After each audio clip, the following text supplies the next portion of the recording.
एक माँ और एक बेटा जो होता है ये घर से निकलते हैं, कुछ ऐसा होता है कि सडन से बच्चा जो होता है वो माँ के हाथ से हाथ निकलवाता है और भागना शुरू कर देता है। अब बच्चा जो होता है वो आगे आगे होता है, माँ जो होती है वो बच्चे के पीछे पीछे भाग रही होती है।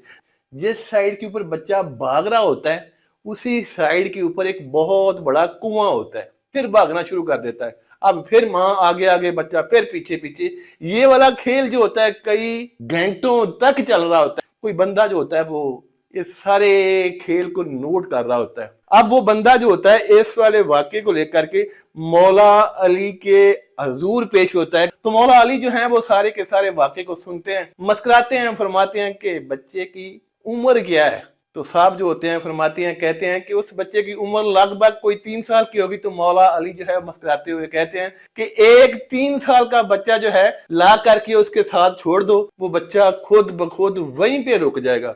एक बच्चे को लेकर के आता है जिसकी उम्र भी 3 साल की ही होती है, जो दोनों हम उम्र होते हैं, यानी कि जो बच्चा सामने भाग रहा होता है उसकी उम्र भी 3 साल और ये जो पीछे छोड़ा हुआ बच्चा होता है उसकी उम्र भी 3 ही साल। फिर यूं होता है कि वो जो बच्चा आगे भाग रहा होता है अपने हम उम्र बच्चे को देखता है तो वापस आना शुरू हो जाता है, आखिर उसको गले लगाता है और फिर दोनों के दोनों खेलना शुरू कर देते हैं।